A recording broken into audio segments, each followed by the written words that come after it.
Un saludo cordial a todos los presentes. Gracias por acompañarnos en esta reunión. Vamos a tratar acerca de un ente supuestamente terrorífico que cuando querramos ascender de nivel nos va a tomar examen o simplemente nos va a impedir pasar. Se dice que es una entidad que mora en lo más profundo de nuestra propia oscuridad y nos conoce de tal manera que nosotros tal vez nunca podamos conocernos de esa forma. Solo si somos dignos de pasar, nos dará paso, ya que será imposible enfrentarlo.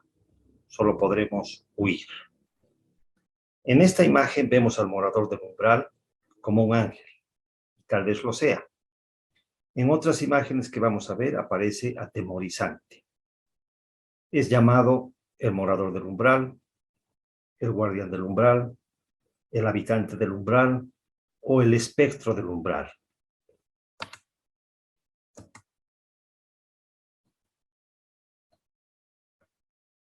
El morador del umbral, en inglés, Dweller on the Threshold, es una figura incierta que sobrevuela las páginas más recónditas de la teosofía y que podría definirse como la suma de toda la oscuridad que hemos ido acumulando en nuestras encarnaciones. Pero el verdadero origen del morador del umbral es la ficción, más específicamente la novela gótica de Edward Bulwer Lytton, Zanoni. A este autor se le atribuyen conocimientos sobre esoterismo y ocultismo, además de un alto grado de iniciación en antiguas órdenes rosacruces. Pero el morador del umbral es también mencionado por la señora Blavatsky en La Doctrina Secreta. Al final del libro cuarto, capítulo séptimo de Zanoni, se narra la apariencia del espectro del umbral. Dice así: la ventana se oscureció con algún objeto indistinguible al principio, que gradualmente tomando forma, parecía una cabeza humana, cubierta con un velo negro y denso, a través del cual lucían, con brillo infernal, dos ojos que helaban la sangre.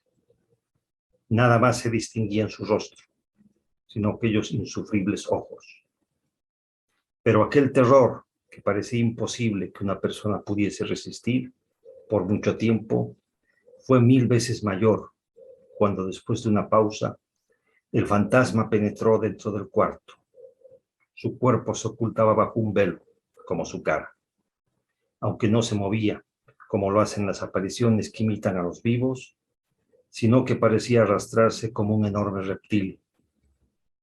Todo lo demás de la sombra era negro, impenetrable, indistinguible, de aspecto monstruoso.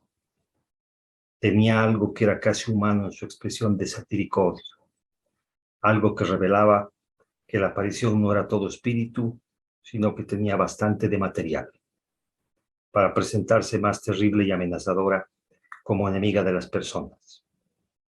El joven Glindon, en su cruel agonía, parecía querer agarrarse a las paredes. Sus cabellos se erizaron, en tanto que con los ojos desencajados contemplaba la terrible visión que le había dirigido la palabra. Su voz parecía hablar más bien al alma que a su oído, cuando le dijo: has entrado en la inmensa región. Soy el espectro del umbral. ¿Qué quieres de mí? ¿Callas? ¿Me temes? ¿No soy tu querida? ¿Acaso no has sacrificado por mí los placeres de tu raza? Si quieres ser sabio, ven. Yo poseo la sabiduría de millares de siglos. Bésame, querido mortal. Esta es la descripción que hace Zanoni del morador del umbral. El glosario teosófico no contiene precisamente la definición de morador del umbral. Se refiere a los habitantes del umbral. Dice así: término inventado por Bulwer Lytton en Zanoni. Pero en ocultismo la palabra habitante es un término oculto empleado por los estudiantes durante largas edades pasadas y se refiere a ciertos dobles astrales maléficos de personas difuntas. En ciertos casos, el fantasma kama manásico puede convertirse en lo que en ocultismo se llama el habitante del umbral. Este habitante no es como el tan gráficamente descrito en Zanoni, sino un hecho real en la naturaleza y no una ficción novelesca, por muy bella que ésta pueda ser. Bulwer-Lytton, no obstante, debió de adquirir esta idea de algún iniciado oriental. Este habitante, guiado por afinidad y atracción, penetra con violencia en la corriente astral y a través de la envoltura áurea del nuevo tabernáculo, habitado por el ego padre, y declara la guerra a la luz inferior que lo ha reemplazado. Esto, como se comprende, solo puede acontecer en el caso de debilidad moral de la personalidad así obsesionada. Debemos notar que especifica el glosario teosófico que el morador del umbral es una entidad real, no es una ficción. Veamos que por dónde es que se origina el morador del umbral y qué es. Voy a presentar varias hipótesis desde diferentes puntos de vista. Primeramente, en el proceso de la evolución espiritual, el cuerpo causal se va desarrollando con lo mejor y más verdadero que se recoge de la vida de experiencias en el mundo físico. El cuerpo causal es la entidad reencarnante. El cuerpo causal, como todos sabemos, es la unión de Buddhi con el Manas superior.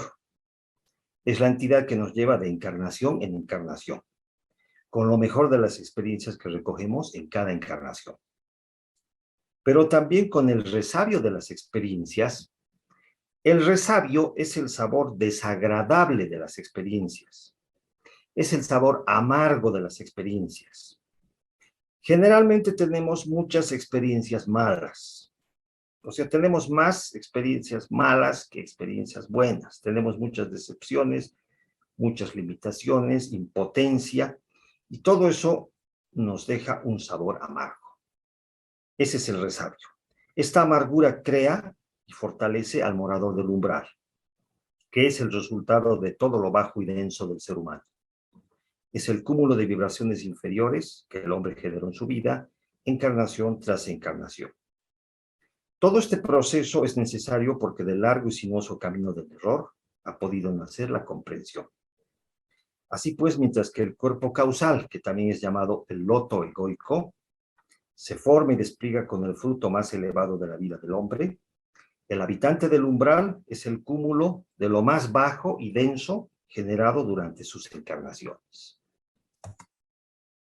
Este ente fue creado con la sustancia de nuestros más bajos pensamientos e innobles deseos, generados a través de los tiempos, desde el momento mismo de la individualización, en que por primera vez el hombre animal de las primitivas razas fue dotado del principio de la mente, hasta nuestros días.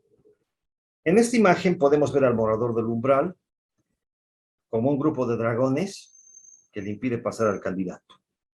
El simbolismo del dragón es muy usual, lo vamos a detallar más adelante. En estas imágenes, en el lado derecho, vemos un morador del umbral que parece más amable, pero que tampoco está dispuesto a dejarnos pasar.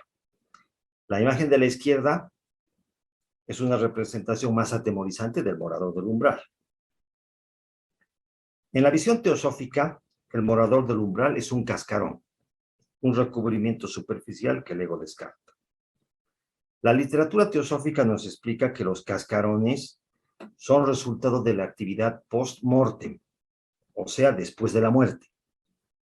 En la región de Kama Loka, que es el primer lugar al que se va después de la muerte, se van desprendiendo del cuerpo astral del fallecido los cascarones y se van disgregando con toda la parte astral inferior. Estos cascarones vagan sin destino por los yermos del bajo astral antes de disgregarse, pero algunos logran reunir la fuerza suficiente como para reagruparse, haciéndose cada vez más fuertes y no se disgregan, y finalmente pasan a integrarse a la oscuridad del morador del umbral. Enseguida vamos a ver este proceso. Esta oscuridad que se va acumulando en nuestras encarnaciones, finalmente le declara la guerra a la persona que la originó.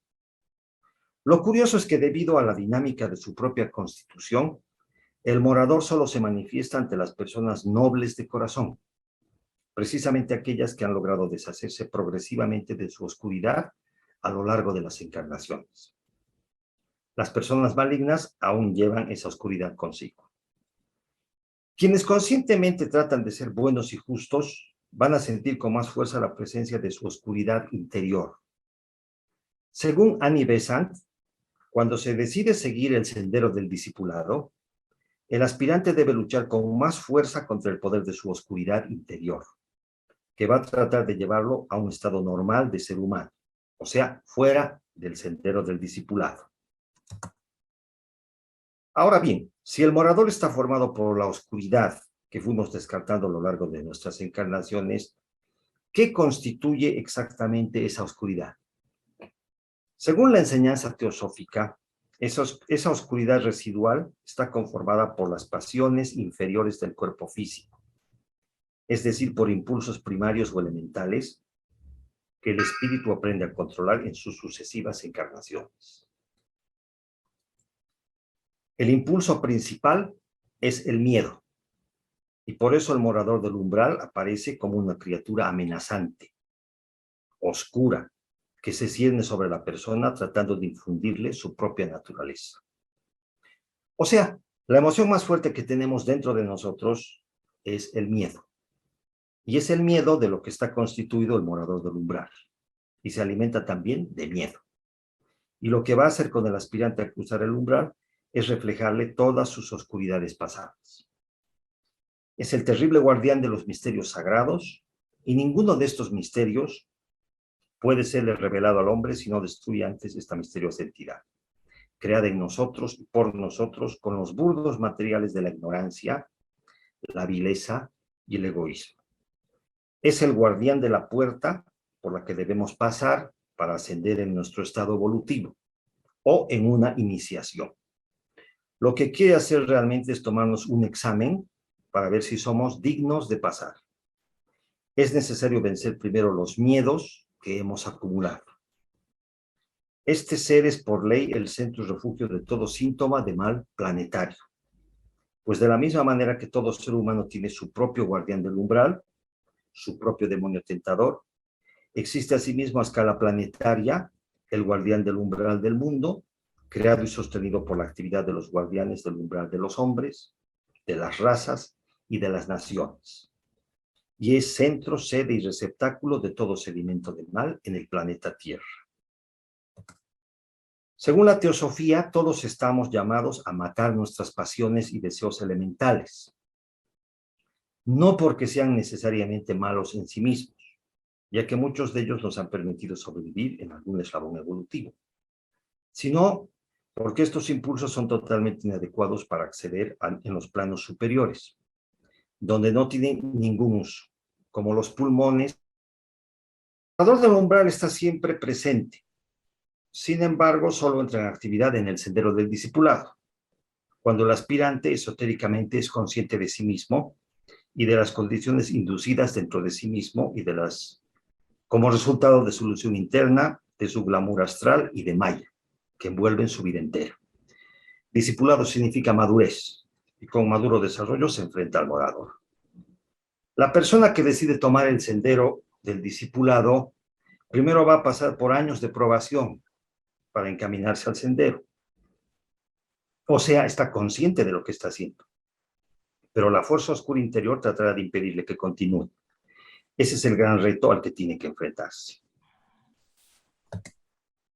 En esta imagen vemos a otra representación del morador del umbral que es igualmente aterradora. Cada uno de nosotros tiene dentro de sí su propia imagen del miedo. La influencia del morador es sumamente poderosa. No se trata de una larva, gusano o parásito del plano astral cuya presencia pueda responder a diferentes motivos, a veces azarosos, sino un ser que nos conoce realmente, que conoce nuestro lado oscuro, que es literalmente ese lado oscuro o sombra, según la psicología de Carl Jung. El morador del umbral está compuesto de las sombras que hemos ido creando a lo largo de encarnaciones, de esos cascarones que se reagrupan y logran integrarse. Vamos a analizar al morador del umbral a través de la sombra. De acuerdo a la teoría de Carl Jung, cada uno de nosotros tiene su lado oscuro, que es la sombra. En la figura vemos una representación de la sombra. La señora Blavatsky habla de la sombra en La voz del silencio. Dice, lucha con tus pensamientos impuros antes que ellos te dominen. Trátalos como pretenden ellos tratarte a ti, porque si usando de tolerancia con ellos, arraigan y crecen. Sábelo bien, estos pensamientos te subyugarán y matarán. Cuidado, discípulo, no permitas que ni aún la sombra de ellos se acerque a ti, porque crecerá, aumentará en magnitud y poder, y entonces esta cosa de tinieblas absorberá tu ser antes que te hayas dado cuenta de la presencia del monstruo negro y abominable. En otra cita dice, sobre el abismo de la materia está el manto de tinieblas, entre sus pliegues yo lucho. Bajo la mirada mía vuélvese más denso, Señor, se disipa con el movimiento de tu mano. Una sombra se agita arrastrándose a semejanza de los anillos de la serpiente que se extiende, se agranda, se hincha y desaparece en las tinieblas. Es la sombra de ti mismo más allá del sendero, proyectada en la lobreguez de tus pecados.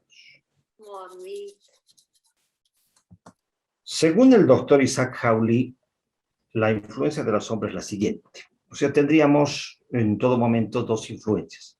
La influencia de la luz, que nos genera pensamientos puros, y la influencia de la sombra, que nos genera pensamientos impuros.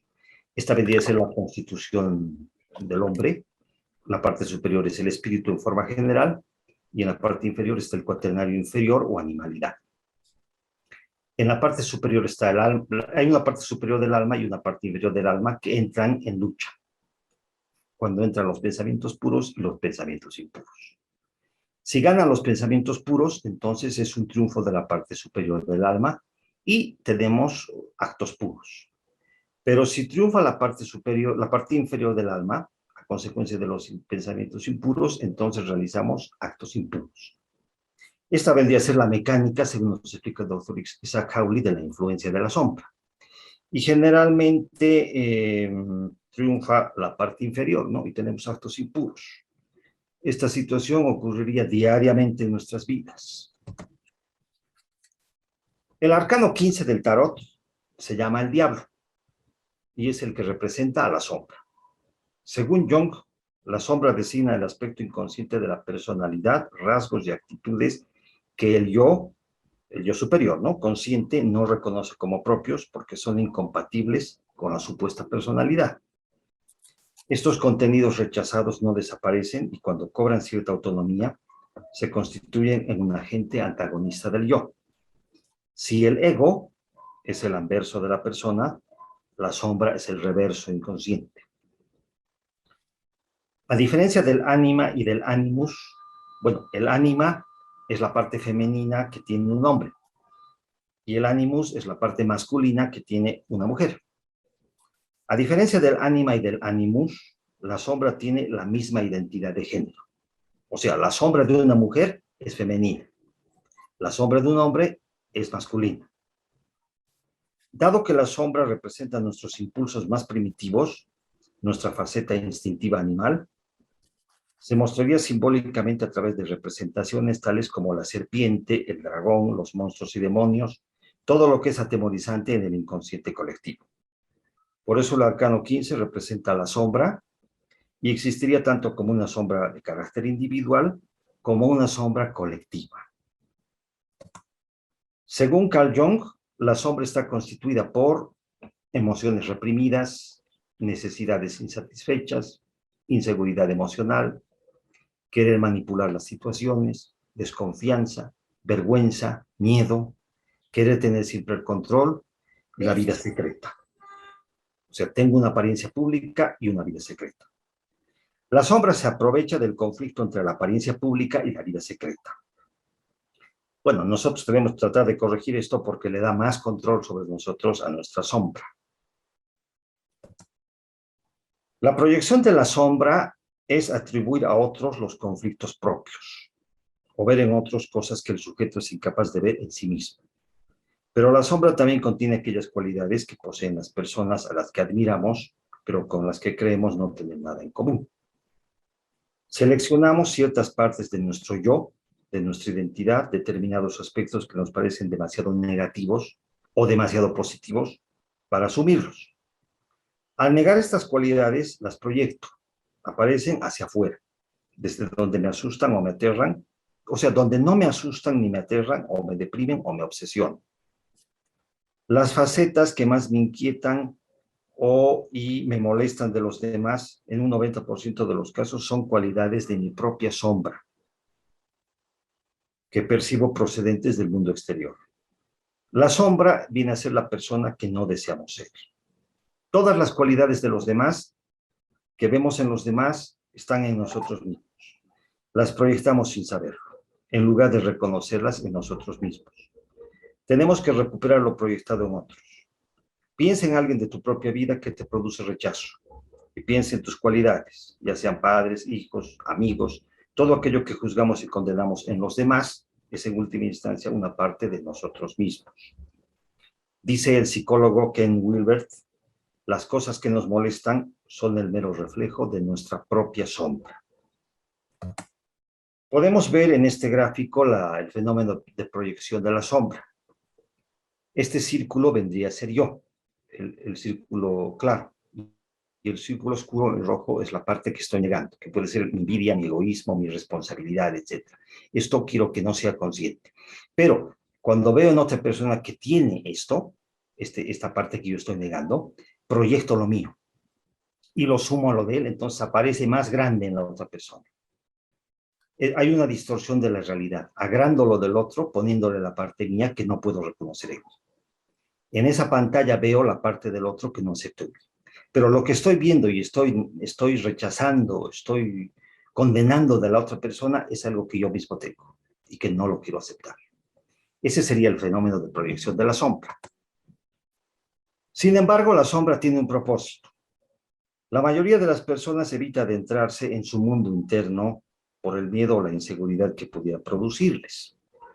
Porque conocernos a nosotros mismos puede ser decepcionante. Pero sin un autoconocimiento verdadero, la vida transita en un claroscuro sin mucho sentido y dejamos de lado importantes aspectos del desarrollo de nuestra estructura interna como un todo. Si ignoro cosas mías que no me gustan, no me estoy desarrollando como un todo. Hay una parte que se está quedando marginada, pero va a seguir ahí y se va a desarrollar autónomamente junto con la sombra y después junto con el morador y luego puede volverse contra mí. No somos solo la personalidad, el ego que deambula por la vida entre pocos momentos de placer y muchos de sufrimiento y angustia. Hay un ser superior en nosotros, nuestro aspecto divino que reclama en nosotros nuestra atención llegado el momento de la madurez. La sombra tiene un propósito. Aparece para despertarnos a la posibilidad de una vida más grande que la que hemos llevado hasta ese momento. No está ahí para atormentarnos, sino para hacernos ver posibilidades que habíamos ignorado hasta entonces. La sombra solo parece maligna debido a nuestras propias limitaciones. Debemos integrar nuestra sombra. El acercamiento a la sombra. Si quieres ser libre, debes eliminar tu vida secreta, en primer lugar, ya que hace fuerte a la sombra. Tengo un temor a que los demás me conozcan como realmente soy, que vean que debajo de la máscara que proyecto, que muestro en público, hay otra persona y cosas que oculto. Para ser libre debo eliminar mi vida secreta. Cuando no te acercas a la sombra, esa parte te coge desprevenido y se expresará de forma maliciosa. ¿La utilizas tú o te utiliza ella? Cuando consideramos con hostilidad una situación, le damos el poder de gobernarnos. Cuando no le ofrecemos resistencia, la privamos de ese poder. Es una paradoja. Cualquiera que sea la dificultad que se nos presente de improviso, es la acogida mental que le brindamos, la actitud que adoptamos hacia ella, lo que determina completamente el efecto que producirá en nosotros. Esto es lo que importa. No las personas o las cosas o las circunstancias en sí, sino los pensamientos y la posición mental que observamos hacia ellas. No es la conducta de los otros lo que nos mejora o nos frustra, sino nuestros propios pensamientos. Escribimos la historia futura de nuestra vida con nuestros pensamientos de hoy. Somos nosotros mismos los que construimos nuestro destino día a día por el modo como reaccionamos a las circunstancias que se nos presentan. No es la persona o la situación lo que me afecta, soy yo mismo y lo que está determinando mi sombra. Es necesario tener por ello un acercamiento a la sombra, que en realidad soy yo mismo. Los siguientes consejos pueden ayudarnos. Debes abrazar auténticamente quién eres y no sentir vergüenza. A medida que nos liberamos de nuestro miedo, liberamos también a los demás. Debemos perdonar y perdonarnos para dejar de cargar con el peso de la vergüenza, la culpa y el dolor. Perdonarnos a nosotros mismos. Todos hemos tenido un pasado y hemos cometido errores que tal vez nos avergüenzan. Debemos perdonarnos. Le quitamos fuerza a la sombra y en realidad nos estamos acercando a la sombra. Debes darte las gracias a ti mismo. Debes darte permiso para liberarte del pasado y mirar al presente y al futuro. Debes invocar a tu ser interior en silencio para ser liberado de la carga del pasado. Si gustan, pueden repetir la siguiente afirmación. Soy un ser hecho completamente de amor, por lo que estoy totalmente dispuesto a entender y aceptar a mi sombra. Vivo en un plan divino, un plan de evolución para mí y para la humanidad. Bueno, acepto completamente quién soy, abrazo a quien soy y no siento vergüenza. Y me acerco a mi sombra y me beneficio. Este es a rasgos generales lo que podemos expresar acerca de la sombra tal como la entiende la psicología moderna y la de Jung. Volviendo al tema. Aquí tenemos una representación gráfica de la integración de las muchas sombras de Jung o los cascarones astrales reagrupados con el morador del umbral. Son cientos o miles de sombras. No sabemos cuántas encarnaciones habremos tenido. En cada encarnación se ha creado una sombra. Hay unas sombras más feas que otras. Tras la actividad post-mortem, o sea, después de la muerte, los cascarones astrales más densos vuelven al morador, ya que son parte de él, y finalmente la acumulación de estas sombras da origen al morador del umbral. Por eso es que el morador del umbral nos conoce perfectamente, de todas nuestras vidas y de todos nuestros miedos y todas nuestras cosas, desde las más insignificantes hasta las más importantes. En cambio, cada uno de nosotros apenas estamos conscientes de esta actual encarnación. El morador nos conoce desde siempre. Esta es la representación del morador del umbral a través de la sombra. Veamos otras. Según el budismo, el señor Buda descubrió la enfermedad, la vejez y la muerte, siendo sus influencias en la vida humana las perpetuadoras del karma, de la raza y las causas del dolor que ata a los hombres a la incesante rueda de muerte y nacimiento. Estas tres entidades se hacen visibles al discípulo en el momento místico de la iniciación en forma del terrorífico guardián del umbral. Otra vez el miedo. Miedo a la enfermedad, miedo a la vejez y miedo a la muerte. El guardián del umbral es el testigo del mal en el corazón del discípulo y el que centraliza, mantiene y coordina todas las pasiones humanas acumuladas en su corazón a través de los tiempos. El morador, o guardián, o habitante, o espectro del umbral, es la espantable entidad que el discípulo debe destruir enteramente en todos sus sustratos físicos, astrales y mentales antes de poder franquear la dorada puerta iniciática. Como hay varias iniciaciones, poco a poco lo va a ir destruyendo o lo va a ir asimilando. Mumi. Según Vicente Beltrán Anglada y la Escuela Arcana, también existiría el ángel de la presencia, que aquí lo representamos con el arcano 14 del tarot. Ambos se encontrarían ante el portal de la iniciación. Quiero hacer notar que en el libro Zanoni de Bulwer Lytton también habla de un ángel de luz, pero no en el sentido que le da Vicente Beltrán Anglada. Recordemos que la iniciación es ascender al siguiente nivel. El ángel de la presencia es una entidad o una fuerza que el aspirante a la iniciación debe construir para enfrentarse al morador del umbral, representado con el arcano 15, en este caso. El ángel de la presencia es una fuerza a su favor. El aspirante debe construir un sólido bloque de materia psíquica para enfrentar al guardián del umbral, hecho con cualidades de carácter espiritual y de orden trascendente. Tales cualidades constituyen el ángel de la presencia. El morador del umbral estaría constituido por la soberbia, la avaricia, la lujuria, la ira, la envidia, la gula, la pereza, que creo que son los pecados capitales. En cambio, el ángel de la presencia debemos construirlo y fortalecerlo con humildad, prodigalidad, castidad, paciencia, caridad, templanza y diligencia. Pero esta versión nos presenta estos dos polos religiosos del demonio y del ángel. Esto dará una nueva luz sobre los conceptos tradicionales de la fe religiosa en el sentido del bien y del mal, y sobre sus figuras representativas, el ángel y el demonio, las dos entidades dotadas de forma psíquica, creadas por los hijos de los hombres a través de las edades. Para entender esto, vamos a ver brevemente la religión en la que se originaron estos dos polos, que después fueron copiados por otras religiones y se quedaron impresos en el inconsciente colectivo. Estamos hablando del zoroastrismo. El zoroastrismo es una religión preislámica. Sus seguidores se convirtieron al Islam, que es la religión de Mahoma. El zoroastrismo se formó alrededor de 1600 a.C. en Persia, el actual Irán, por el profeta Zaratustra o Zoroastro.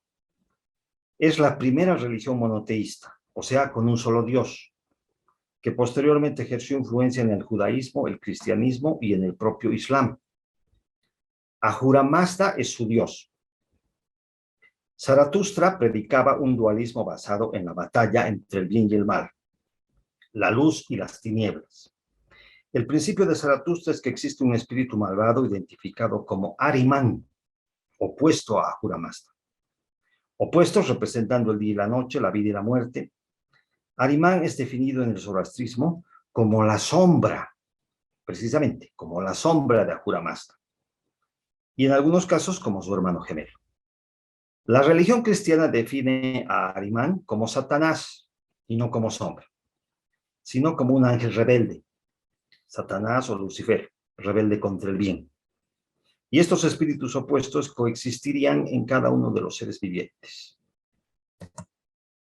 La lucha entre la luz y la sombra, entre el bien y el mal, entre el ángel y el demonio, iniciada por el zoroastrismo, se ha mantenido hasta nuestros días en el inconsciente colectivo de la humanidad, en todas las religiones, y también se expresa en la cultura popular actual del cine y la televisión. Por ejemplo, Ahura Mazda, que le da nombre a la compañía de automóviles Mazda, sirvió de inspiración para la leyenda de Azor Ahai, un semidios que triunfa sobre la oscuridad en la serie de novelas convertidas en serie de televisión Game of Thrones, Juego de Tronos, de George Martin. Además, se podría argumentar que la batalla cósmica entre la luz y la oscuridad de la fuerza de la Guerra de las Galaxias lleva muy ostensiblemente la marca del zoroastrismo. O sea, está muy profundamente impreso en el inconsciente colectivo. Y no solo en las religiones, sino a todo nivel. En un contexto mayor, podemos establecer que durante el larguísimo trayecto de la evolución del cuarto reino, la humanidad, la suma de las energías psíquicas constituye el guardián del umbral, el mal karma de la humanidad. El ángel de la presencia, el buen karma de la humanidad. La forma psíquica del guardián del umbral será destituida a su debido tiempo durante la iniciación que recibirá nuestro logos planetario. Nuestro logos planetario también se encuentra en un proceso evolutivo y en una nueva iniciación va a ascender de nivel y va a trascender la sombra colectiva en una determinada fase de su integración espiritual o proceso evolutivo. Pero según se nos dice esotéricamente, es la propia humanidad que forma parte de la voluntad del logos la que deberá realizar el necesario esfuerzo inicial y cumplir religiosamente la deuda kármica, contraída hace unos ciclos imponderables de tiempo con esta divina entidad planetaria que es el guía espiritual de nuestro mundo. Ambas entidades, el guardián del umbral y el ángel de la presencia, constituyen los dos polos, positivo y negativo, de cualquier expresión en la vida de la naturaleza, al margen de cualquier religión. Recordemos que existe un dualismo en toda la naturaleza. La luz y la sombra y sus zonas intermedias en lo que a la expresión planetaria se refieren, es decir, las auroras que caminan hacia la luz y los crepúsculos que marchan hacia la oscuridad. Marcan las expresiones cíclicas de cualquier astro en la vida del cosmos absoluto. Podemos ver esto cada día. Hay 12 horas de luz y hay 12 horas de oscuridad. En el gráfico que vemos, podemos decir que está amaneciendo, o también podemos decir que está anocheciendo. No hay diferencia. Es un ciclo de la naturaleza. No quiere decir necesariamente el bien o el mal, pero nuestra percepción del guardián del umbral es desde el mal. Si cambiamos esta percepción, no se verá maligno, sino tal vez simplemente como un ángel. En un contexto de ciclos mayores, las yugas son edades que rigen los extremos del gran esfuerzo cíclico de la evolución de la humanidad. Las yugas son las edades cíclicas de la evolución. Cada yuga es la representación de un estado de conciencia del logos planetario, expresando ciertas fases de su existencia kármica y repercute muy directamente sobre la vida de la humanidad, que es el cuarto reino, y por tanto el centro más afectado por los acontecimientos que tienen lugar en nuestro planeta. Miren, el Satya Yuga es la edad de oro, el Treta Yuga es la edad de plata, el Dwapara Yuga es la edad de bronce y el Kali Yuga es la edad de hierro. La literatura teosófica nos dice que actualmente estamos en el Kali Yuga. Si recorremos el gráfico en sentido horario, el Satya Yuga es el día, que va poco a poco caminando hacia la noche a través del Treta Yuga y el Dwapara Yuga, que serían los crepúsculos. Llega a la noche, que es el Kali Yuga. Luego vuelve a recorrer el Dwapara Yuga y el Treta Yuga, que son los amaneceres, y vuelve al día nuevamente. Es un ciclo cósmico, que es simplemente el paso de la luz a la oscuridad. Viene la noche y luego amanece. Y luego nuevamente viene el día. Nos tocó vivir la noche, el Kali Yuga.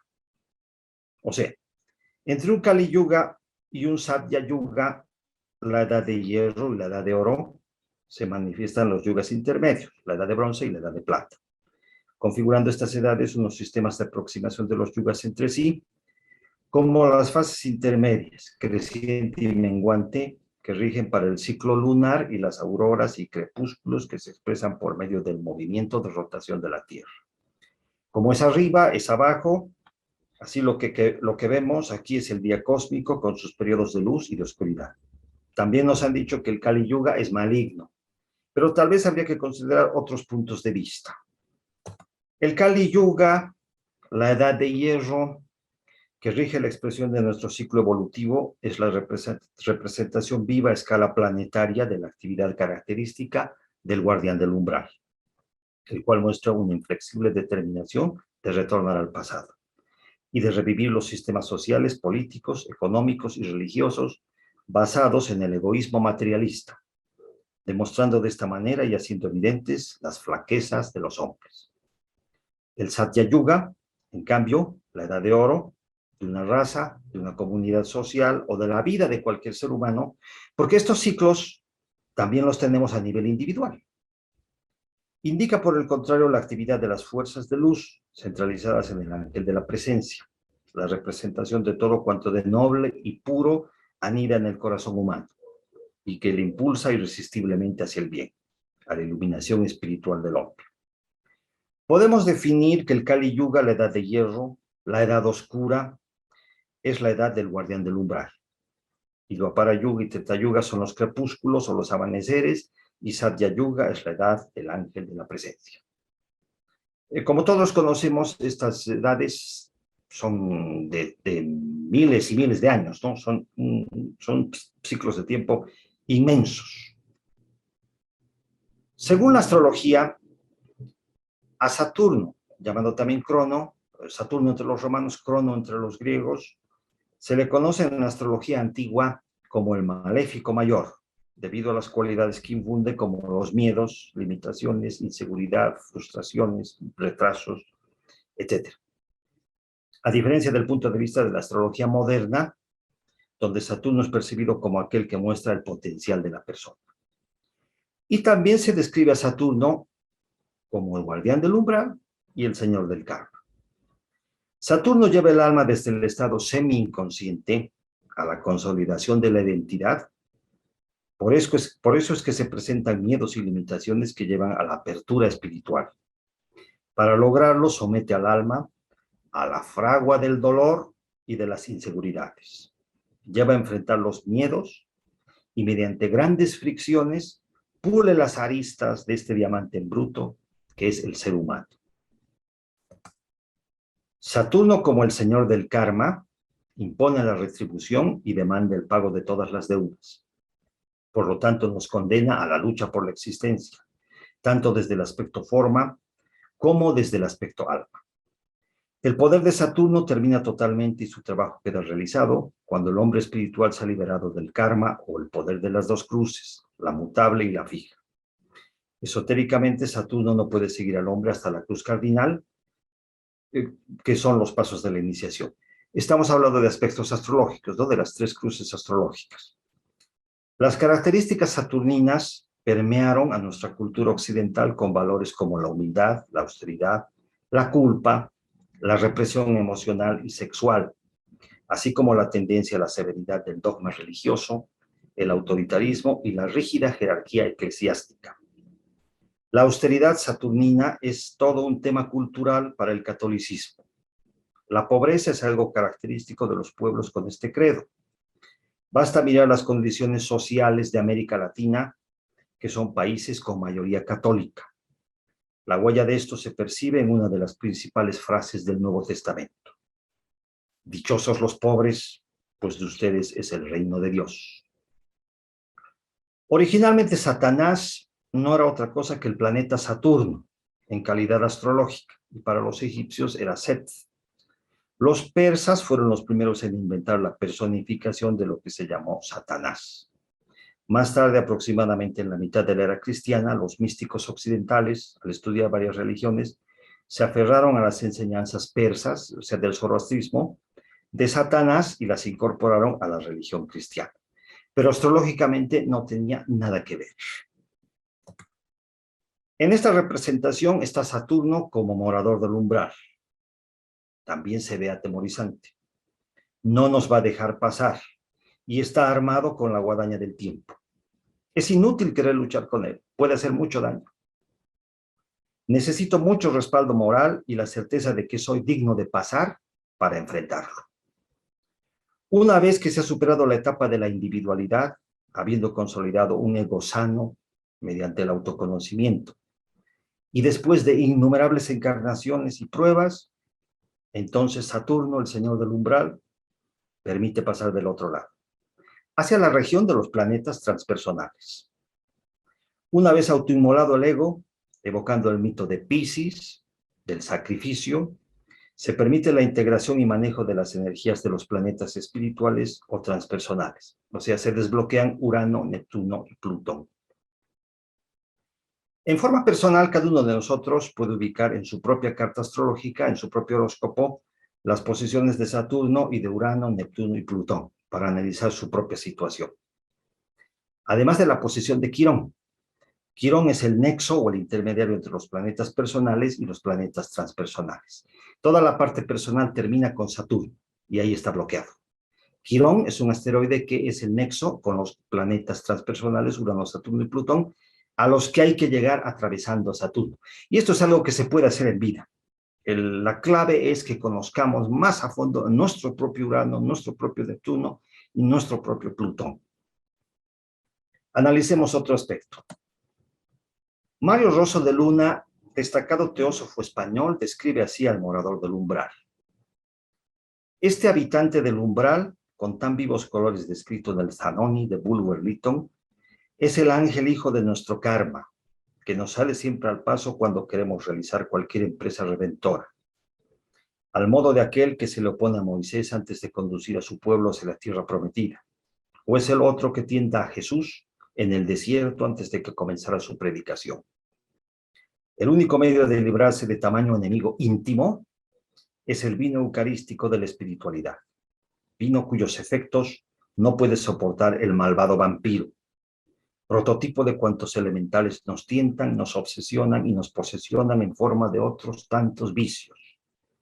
Y es un hecho ocultista que este ente perverso, en los casos extremos de posesión o locura, no suelta su presa, que es el alma humana, hasta mucho tiempo después de libertar a esta del cuerpo con la muerte física. Por ejemplo, en el poema del rey Artus se describe el encuentro que este héroe legendario tuvo en el Camelot o Camaloca con el espectro del umbral, llamado en todos los libros caballerescos la bestia bramadora. De acuerdo a esto, en la tentación de Jesús podemos ver la actividad del guardián del umbral. Dicen los evangelios que antes de que comenzara a predicar se fue al desierto por 40 días solo a hacer ayuno y a orar. Algunos autores sostienen que se encontraba a punto de lograr una iniciación, o sea, un ascenso a un nivel superior de conciencia. Al cabo de los 40 días estaba débil, y entonces apareció Satanás y comenzó a tentarlo. Primeramente le dijo, si tienes hambre, ordénales a las piedras que se conviertan en pan. Jesús no lo hizo. Luego lo llevó a lo alto del templo y le dijo, salta, los ángeles te van a cuidar, no vas a sufrir ningún daño. Pero Jesús no saltó. Luego lo llevó hasta la cima de la montaña más alta y le mostró todos los reinos del mundo que dijo que eran suyos. O sea, Satanás había sido el dueño de todos los reinos del mundo. Y le dijo, si te postras ante mí y me adoras, te voy a dar el poder sobre todos los reinos del mundo. Jesús tampoco aceptó. Bueno, Satanás ya no insistió y se fue. Si analizamos esto fuera del contexto religioso, se puede interpretar a Satanás como el morador del umbral, que le tomó examen a Jesús antes de dejarlo pasar al siguiente nivel. Y él pasó la prueba, venció al morador del umbral.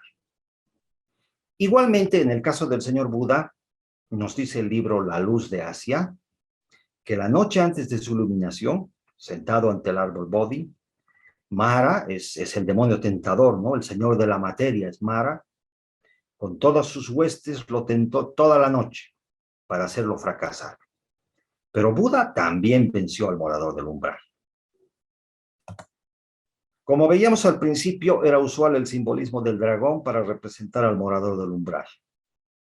Es la bestia bramadora de los libros de caballerías que menciona Mario Rosso de Luna, ya que representa nuestros impulsos más primitivos, nuestra faceta instintiva animal, la serpiente, el dragón, los monstruos y demonios, todo lo que es atemorizante en el inconsciente colectivo. Aquí podemos ver a San Miguel Arcángel en su lucha con el dragón, que en realidad es la lucha religiosa entre el bien y el mal, iniciada por el zoroastrismo, que dio origen a otros mitos como el de San Jorge y el dragón, o Sigfrido y el dragón en el anillo de los Nibelungos. Pero también puede interpretarse, sobre todo la lucha de San Jorge y de Sigfrido, como la lucha del hombre contra su naturaleza inferior, a la que puede vencer con la rápida espada del desapego. El morador entonces también puede ser definido como la suma total de las fuerzas de nuestra naturaleza inferior, según se expresan en la personalidad antes de la inspiración, antes de la iniciación o aún antes de la iluminación. Con frecuencia se considera al morador del umbral como algo desastroso, un horror que debe evitarse y un final y culminante mal.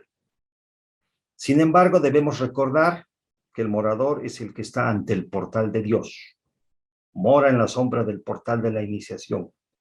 Por tanto, el morador del umbral es divino, o es de naturaleza divina, y tiene una misión sagrada.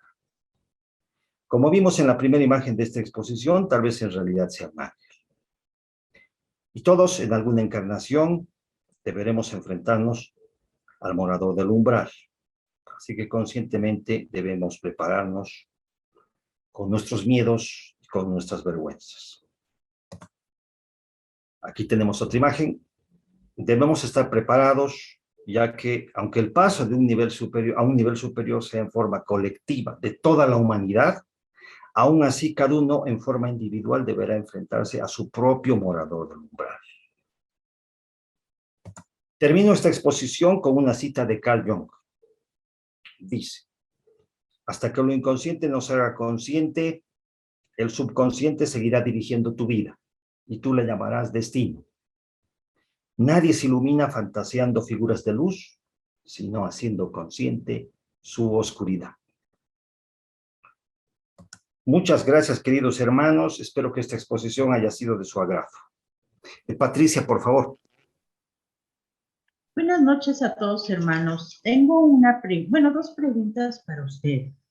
Ahí en lo que usted expuso, el morador sería nuestra sombra, ¿no?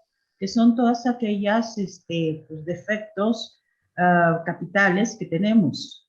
Mi pregunta es el por qué existe este morador dentro de nosotros que tenemos que enfrentar. ¿Es por evolución, por aprendizaje o por subir de nivel? Y la segunda es por qué siempre se muestra este morador dentro de nosotros cuando a veces hacemos corajes, cuando a veces nos agrede a alguien, siempre aflora en nuestros instintos de ese morador, como el miedo, la angustia, la incertidumbre, en fin, ¿no? Sí. Bueno, la señora Blavatsky en el glosario teosófico nos dice que es un hecho real de la naturaleza. O sea, tiene esa misión asignada. Tenemos que alcanzar un cierto grado de merecimiento y de pureza para pasar al siguiente nivel. O sea, si lo estoy haciendo conscientemente, tal vez hay momentos de iniciación que no me estoy dando cuenta en mi vida y viene a ocurrir algo y me estoy enfrentando al morador porque tengo que ser completamente digno de poder pasar al otro nivel, de poder ascender al siguiente nivel. Esa es la función, es una función que le ha asignado la naturaleza, dice. Además, lo hemos ido creando nosotros. O sea, desde que el hombre se individualizó en la tercera raza raíz, ha ido creando poco a poco con sus miedos, con las inseguridades, los temores, con el egoísmo, con todas las bajas pasiones, ha ido creando unas otras entidades que luego se han desprendido como cascarones y estas han conformado el morador del umbral. Es algo que al final se queda de lo peor de nosotros mismos que tenemos forzosamente que eliminarlo. Y el momento de eliminarlo es precisamente cuando vamos a ascender de nivel. Ahí es que si pasamos la prueba, entonces el morador desaparece. La segunda pregunta que me hacía es ¿por qué aflora? Eso no tendría tanto que ver con el morador. O sea, ¿por qué aflora lo malo de nosotros en algunas situaciones? Eso no tendría tanto que ver con el morador, sino con la sombra. La sombra está presente en todo momento en nuestro lado oscuro. Es algo que queremos ocultar y hemos visto que se proyecta. O sea, yo soy una persona, yo soy muy bueno, muy noble. No tengo defectos. Veo a alguien que tiene esos defectos que yo estoy queriendo ocultar, entonces se agrandan en esa persona los defectos y de alguna manera surgen también de mí. Pero lo segundo es una actividad de mi sombra, no es la actividad del morador del umbral. Espero haber podido contestar la pregunta. Y muchísimas gracias. Enrique, por favor. Sí, buenas noches. Fíjese, desde el punto de vista como usted está hablando, refiriéndose a el que está en la puerta ya San Pedro, el que está notando nuestros defectos. Entonces, mi pregunta va, ¿usted cree que la oración puede trabajar con ese morador de la sombra allá, con este personaje mitológico llamado San Pedro? Bueno, San Pedro no es el morador del umbral. O sea, San Pedro era uno de los... Excúseme que no es San Pedro el morador del umbral. Sí, me explico. Es que San Pedro es que anota nuestros defectos. Mire, San Pedro, o sea, Pedro fue uno de los discípulos de Jesús, ¿no? Es su principal discípulo. Entonces le dijo, tú eres Pedro y sobre ti fundaré mi iglesia, y se convirtió en el discípulo más importante y se supone que los papas después son los sucesores de Pedro. El que San Pedro esté colocado en la puerta del cielo y esté notando y él sea el que admite a los que van a entrar al cielo o no, es algo que ha creado la religión católica o la religión cristiana primitiva. No es un hecho esotérico, es parte de una determinada religión simplemente.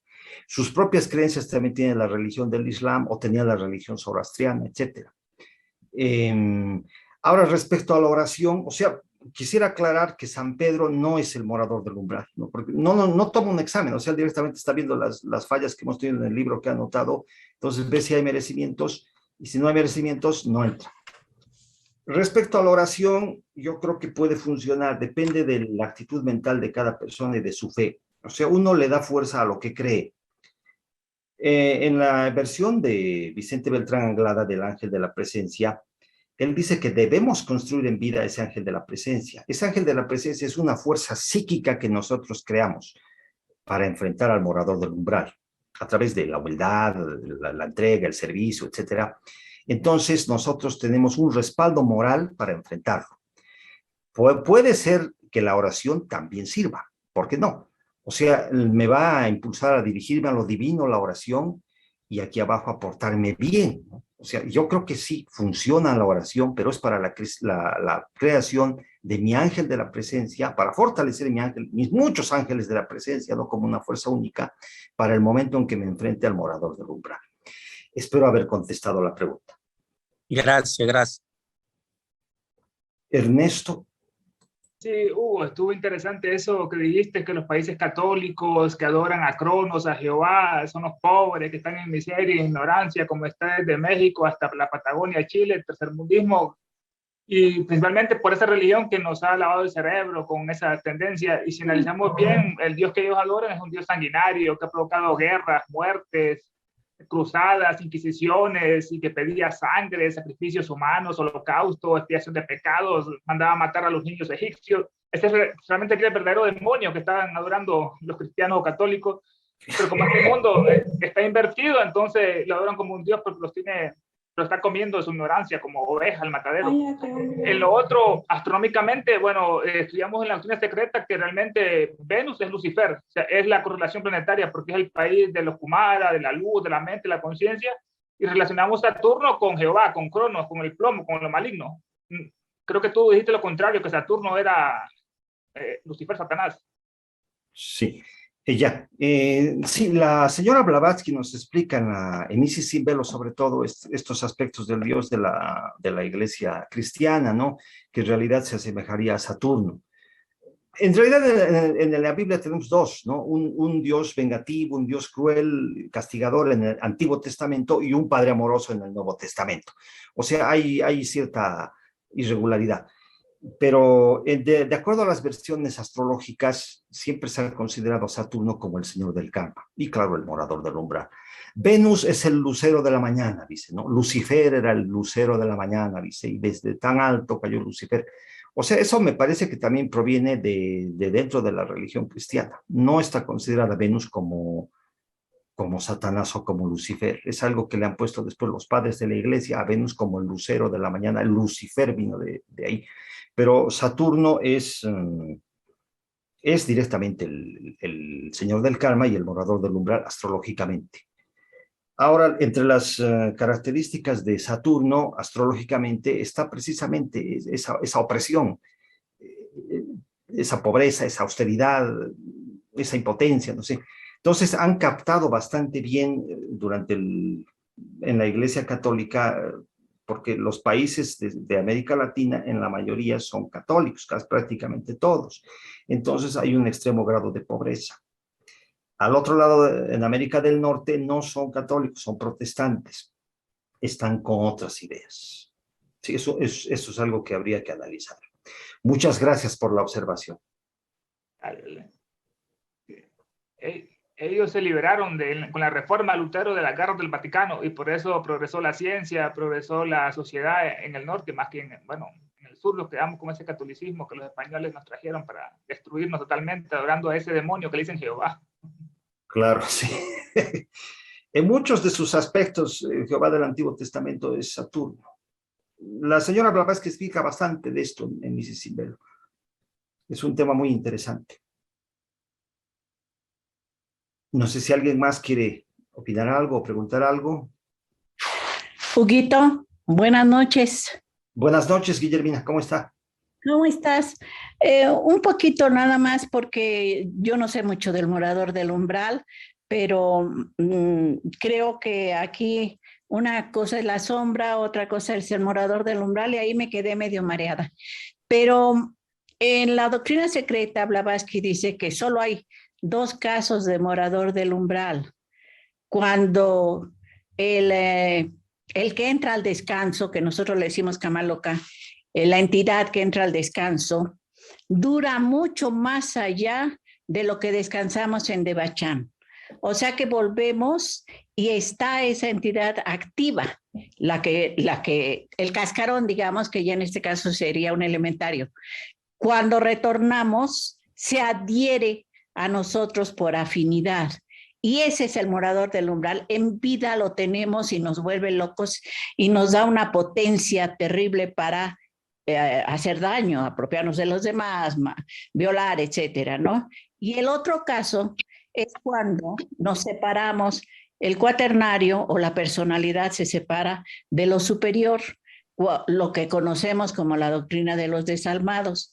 En ese caso también el morador del umbral existe en tanto el impulso de la materia dura y seguimos encarnando a pesar de no tener ya triada, ¿no? Ella dice eso en el tomo 6 y por eso me dejó pensando, para ella solo esos 2 casos serían el morador del umbral, pero parece ser que hay otros escritores que tú has mencionado que han ampliado más el mundo del morador del umbral a los miedos y eso, porque si te fijas, estos casos que nos dice Blavatsky del morador del umbral son terroríficos que cuando en vida se te adhiere y por afinidad es tu hijo y lo mantienes toda tu vida, pero son casos ya muy extremos. Por eso yo creía que el morador del umbral era un caso extremo, ¿no? Entonces, otra cosa que quería comentarles es que en las cartas se dice que a la hora de entrar al Kamaloka, lo que es el ser pierde conciencia, se duerme. O sea que en ese caso enfrentaríamos al morador del umbral inconscientemente, según las cartas, según los maestros, ¿no? Esto es un tema fascinante, podríamos profundizarlo más. Gracias, Huguito. Muchas gracias. Sí, los casos que usted menciona son casos extremos, precisamente. O sea, los desalmados que piden su tríada superior no es algo normal. O sea, todos vamos a desencarnar sin perder nuestra tríada superior. Esos son casos muy excepcionales. Yo me he basado en lo que dice el glosario teosófico, que dice que esta entidad es real. Y su función en realidad es en el momento del paso de un nivel de conciencia a otro nivel de conciencia superior, que lo podríamos conocer como una iniciación. O hay casos en nuestra vida que ni siquiera nos estemos dando cuenta que estamos pasando por una iniciación. No es una figura tan rígida, no es algo estrictamente que en esas condiciones tenga que ocurrir, como dice la novela de Zanoni, sino que en vida, pues, tal vez estamos ascendiendo, estamos dando un paso sin darnos cuenta a otro nivel de conciencia y de alguna forma nos enfrentamos con el morador del umbral sin darnos cuenta. Y algo ocurre a nuestro alrededor, ¿no? Hay muchas maneras de interpretarlo. Muchas gracias. Patricia Chávez pidió la palabra. Hermano, precisamente ya me hice pelotas. ¿Qué es el morador? ¿Y qué diferencia hay entre lo que sería la parte de la sombra? Y por otro lado, quisiera saber si el morador también es individual y también puede ser colectivo.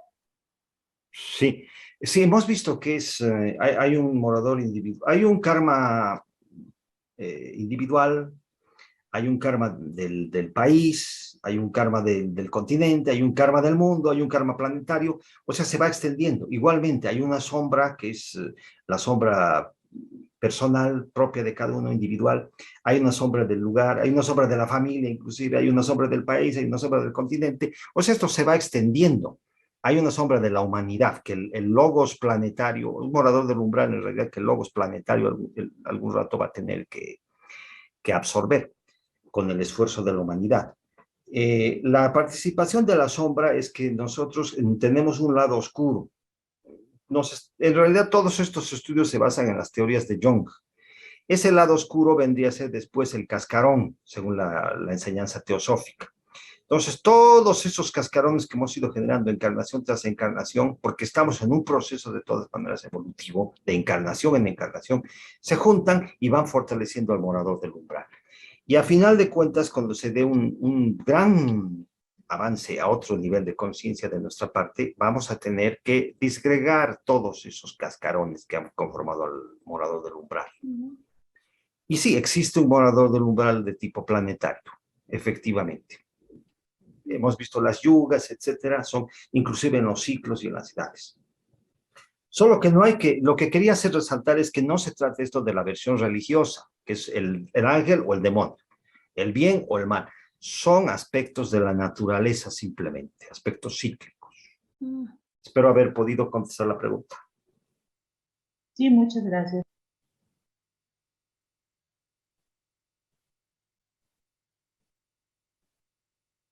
También en las diapositivas ahí como había algo como esos condicionamientos, que los ángeles son blancos y el demonio era trigueño oscuro. O sea, eso es parte del racismo con que nos han engañado los españoles. O sea, si te fijas bien eso. Sí. Son cosas que están en el inconsciente colectivo. O sea, esto tiene miles de... O sea, el inconsciente colectivo de Jung son los arquetipos, dicen, no son imágenes prediseñadas, sentimientos prediseñados que tenemos innatamente en nosotros, todos los seres humanos, sin darnos cuenta. O sea, como tú dices, el malo tiene que ser medio oscuro, el bueno tiene que ser medio claro. Es algo que no tendría que ser así, pero está en nuestro inconsciente colectivo. En las pinturas católicas todos los ángeles son blancos, no hay un ángel trigueñito o africano. No, directamente no había. Y todos los, o sea, los dragones, los demonios, las serpientes, efectivamente, son cosas que producen miedo en el inconsciente colectivo. O sea, también tenemos que darnos cuenta de salir un poco del inconsciente colectivo para el momento de enfrentarnos al morador del umbral, porque es algo que en realidad no es nuestro, tenemos que trascenderlo, es algo que nos han impuesto inconscientemente.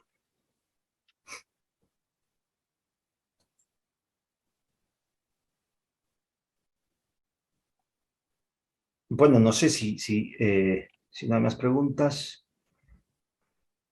Yo quería resaltar el tema de Saturno como la barrera con los planetas transpersonales. O sea, nuestro objetivo, según la astrología, es llegar a desarrollar en nosotros mismos la actividad de los planetas transpersonales, Urano, Neptuno y Plutón. Hay una barrera en la astrología tradicional, o sea, de los planetas personales es Saturno, o sea, se termina ahí. A nivel inconsciente nosotros funcionamos hasta Saturno. Y los otros planetas, los tres espirituales o transpersonales, no están activos. Ese consejo, yo di unas charlas sobre astrología el año pasado, o este año en abril. Entonces ahí yo les explicaba este aspecto. Es suficiente que conozcamos dónde está en nuestro propio horóscopo Urano, Neptuno y Plutón. Y tratar de investigar todo lo que podamos de qué significa la posición en la casa, en el signo, y si tiene aspectos con otros planetas. El que tengamos un conocimiento claro de dónde están esos planetas a nivel personal, ya nos da bastante,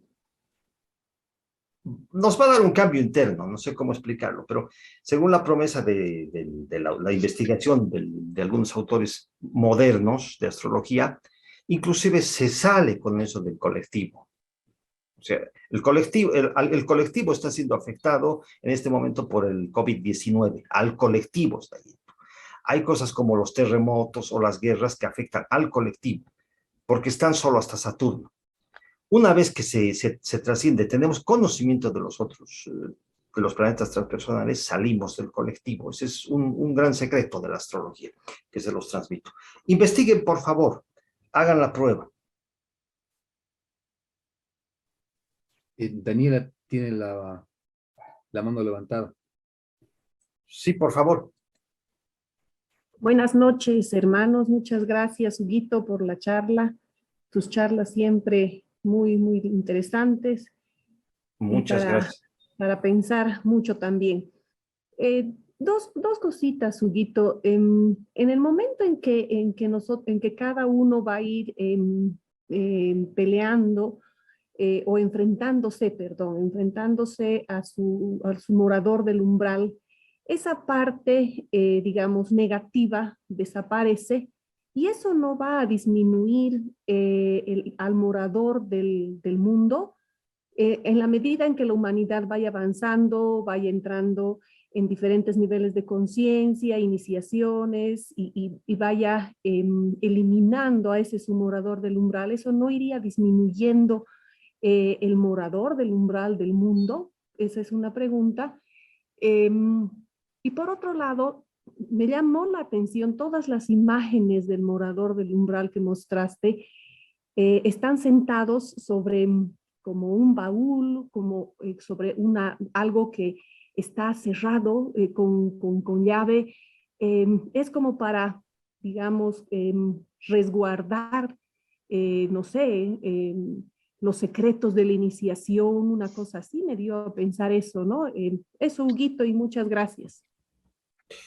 Sí, gracias, Daniel. Bueno, hay una máxima, ¿no?, que dice, cambia tú y cambiará el mundo. Y efectivamente, o sea, yo estoy, al cambiar yo, al hacer algo, yo estoy influyendo en todos, en el destino del mundo. Y la sanación del planeta Tierra se va a dar, como tú dices, a través de procesos individuales de sanación, conscientes, obviamente conscientes. Parece que, o sea, unos pocos, o sea, el portal de la iniciación está abierto, dice, no todos son llamados, pero unos pocos son los que van. Entonces parece que efectivamente van a ser pocos los que van a tener el sendero del discipulado y la iniciación propiamente. La gran masa de la humanidad va a entrar en conjunto a un nuevo estado de conciencia. Muy pocos van a ser los que individualmente entren a la puerta de la iniciación. Entonces, en masa va a entrar la humanidad a un nuevo estado de conciencia en algún momento, pero cada uno tiene su propia experiencia, su propio karma y su propio morador del umbral. Entonces, va a tener que enfrentarse a su morador del umbral en forma personal. Ahora, como tú dices, una vez que está, no digo eliminado, sino está disgregado, está absorbido, digamos, el morador del umbral de una persona, ya afecta al total de la fuerza del morador del mundo. O sea, ya es uno menos. Es cierto lo que tú dices. La otra pregunta es si está sentado sobre un tesoro. Bueno, no, creo que en mis imágenes no estaba sentado el morador del umbral, está de pie en realidad. Pero en el libro de Zanoni, a ver, les aconsejo que lo vean. Es un libro bastante complicado. En el libro cuarto, capítulo 7, que se llama precisamente el espectro del umbral, el morador, el espectro del umbral, le dice a Glidon es el que se enfrenta con él, le dice que él posee la sabiduría de todos los tiempos. Ven, si quieres, le dice, conocer la sabiduría de todos los tiempos, el saber milenario. Yo soy el dueño. Entonces, tal vez ese cofre que tú dices que tiene el morador es eso precisamente. Pero lo que estamos aspirando es a pasar a un siguiente nivel. En el caso del budismo existen varias iniciaciones, ¿no? Hay una primera iniciación, una segunda, una tercera. Entonces, poco a poco parece que van eliminando por partes a su morador del umbral. Pero lo que ocurre es que acceden a un nivel superior, a un nivel superior, a un nivel superior cada vez. No es precisamente que se va a adquirir una gran sabiduría. O sea, tenemos que ganárnosla y sobre la marcha, poco a poco, conseguirla esa sabiduría. Espero haber contestado la pregunta. Emilce, buenas noches, ¿qué tal? Hola, buenas noches. Felicitaciones, excelente tu exposición. Muchas gracias. Muy claro y muy útil. Me gustaría que me orientes un poco, porque yo también me quedé con una duda con respecto a lo que vos decías de Saturno en nuestra carta natal. ¿Y cómo lo tengo que buscar? Perdona mi ignorancia. Tengo una carta hecha acá y no entiendo cómo los tengo que buscar. Bueno, ahora hay programas de computación accesibles a todos. Se coloca la fecha de nacimiento, la hora y es un horóscopo. Sí, la carta natal sí. La Ajá, fecha de nacimiento, la hora y el lugar. Entonces sale el claro, gráfico. en el círculo, ¿Ya? ¿cómo lo busco? A eso me refiero. Saturno es un símbolo con una cruz y una especie de hoz, como una cruz sobre una hoz. Sí. O sea, la hoz del Ajá. tiempo, ¿no? Donde Sí. esté Saturno, en la casa 1, en la casa 2, etcétera, y en Sagitario, o en Acuario, o en Piscis, no sé, esa es la posición de Saturno. En Entonces, Acuario. Saturno en Acuario, ¿en qué casa está? Y eso no sé en qué casa es. Tiene un número. Bueno, entonces sí, hay 12 casas, ¿no? 12 casas. Está en Ajá. alguna casa. Su característica es que esté en un signo y en una casa. Entonces hay que investigar qué significa que Saturno esté en ese signo y en esa casa. Entonces ahí está indicando más o menos el nivel de detención, del bloqueo. ¿Dónde está la severidad? ¿Dónde tenemos que crecer? Tal vez con un poco de dolor. Eso es lo que está indicando Saturno en la carta. ¿Dónde está no nuestro morador del umbral, dónde está actuando más fuertemente nuestra sombra? Ahora hay que ubicar posteriormente a los tres, a Urano, a Neptuno y a Plutón. Estos nos van a indicar hacia dónde va nuestra espiritualidad, en qué casa y en qué signo están. El simple hecho de conocer dónde están ubicados, tratar de conocer lo más posible a fondo a Urano, Neptuno y Plutón, nos saca del colectivo. Es lo que dice la astrología moderna.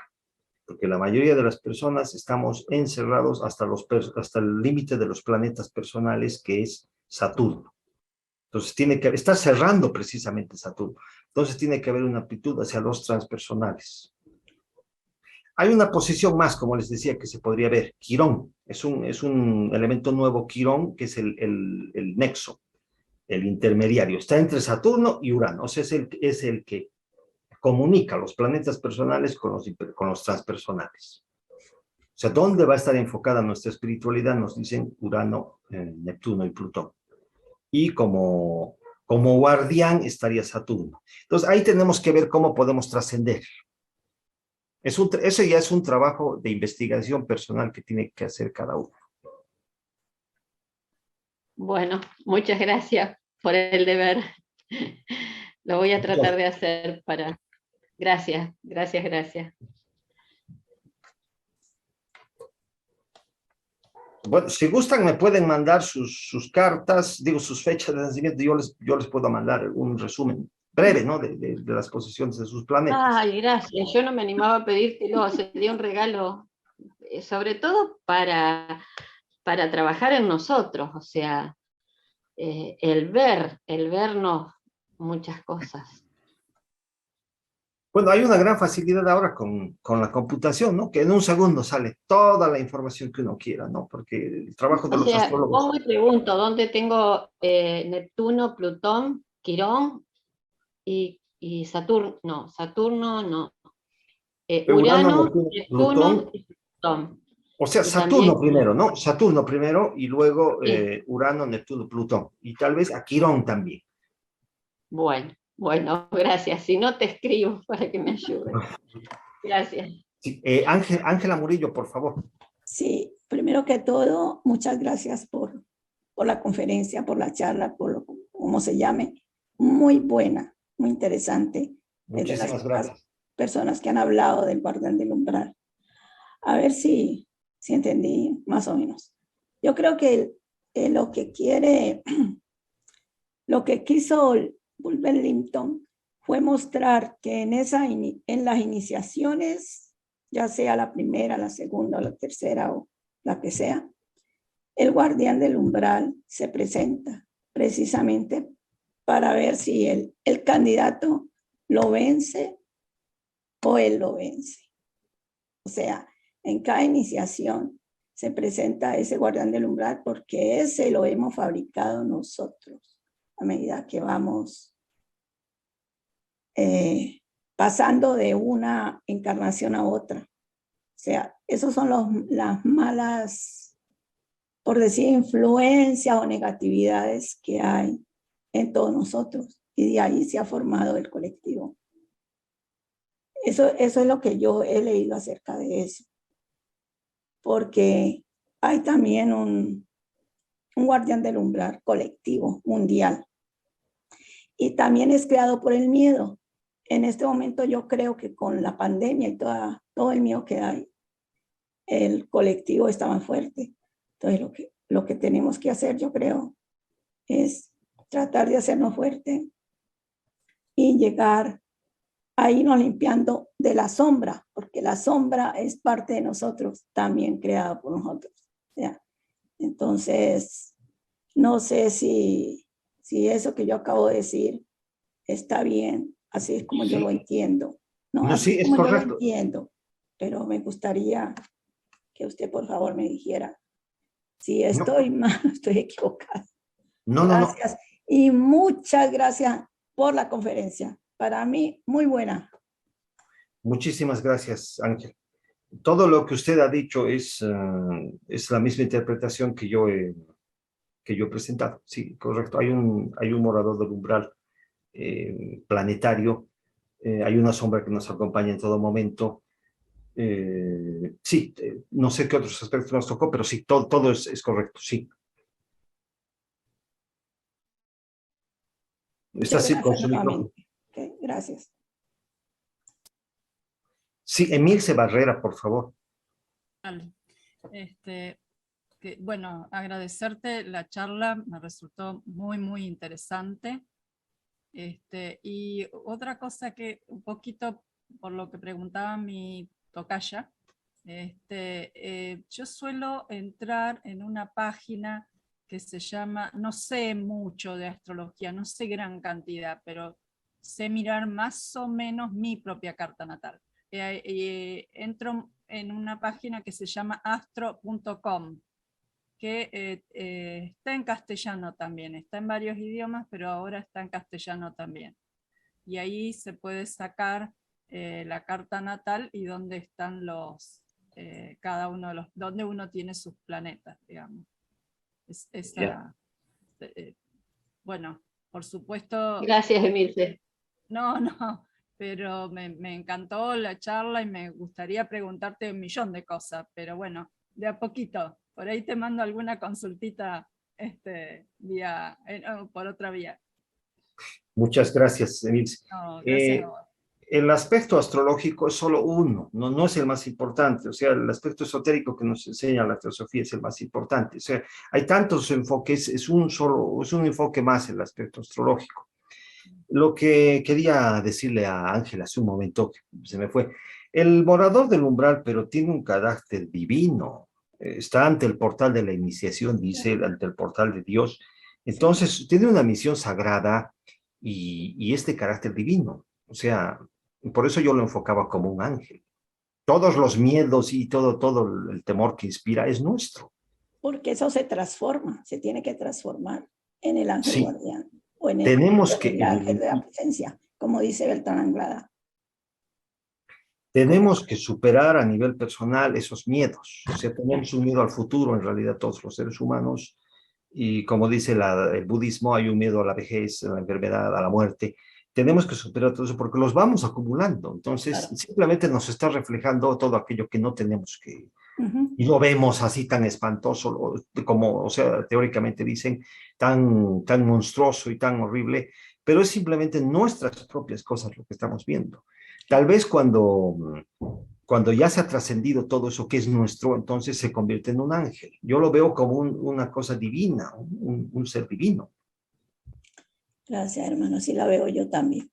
La transformación son las iniciaciones realmente. Claro, la iniciación nos va a llevar a otro nivel de conciencia que vamos a ver de otra forma las cosas. Sí, Liliana, por favor.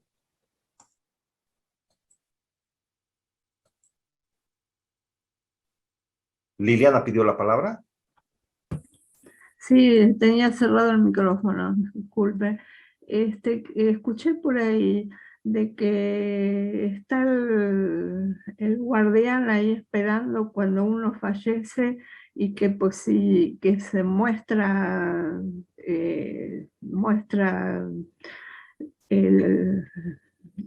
tentaciones, y que si uno cae en las tentaciones que él expone, uno no puede pasar el umbral.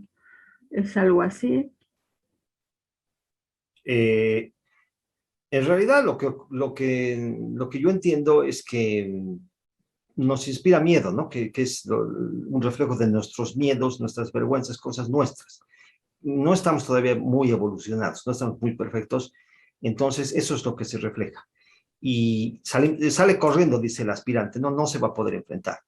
En el caso de seres más evolucionados, como el ejemplo de Mario Rosso de Luna daba de Jesús mismo en la tentación que le hace Satanás, ya es un ser evolucionado. Se supone que el Maestro Jesús ya estaba muy arriba, entonces estaba dando un paso más para subir a otra iniciación. Entonces él ya superó sus miedos. Entonces, no podía reflejarle miedos para hacerlo huir. Entonces, y al señor Buda tampoco. Entonces no servía eso. Entonces, como tú dices, tenía que recurrir a otras cosas, ¿no? Entonces, volver a ponerlo al nivel del ego, de los apegos, de los instintos animales que tenemos, que es Kama.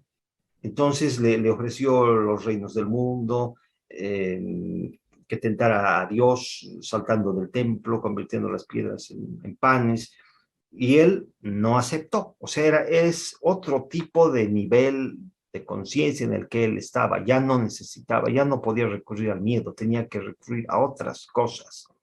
En el caso del señor Buda, el señor Buda se repuso después de comer arroz con leche, ¿cómo es arroz con leche, no? Que le dio una persona porque estaba a punto de morir, le dio una mujer.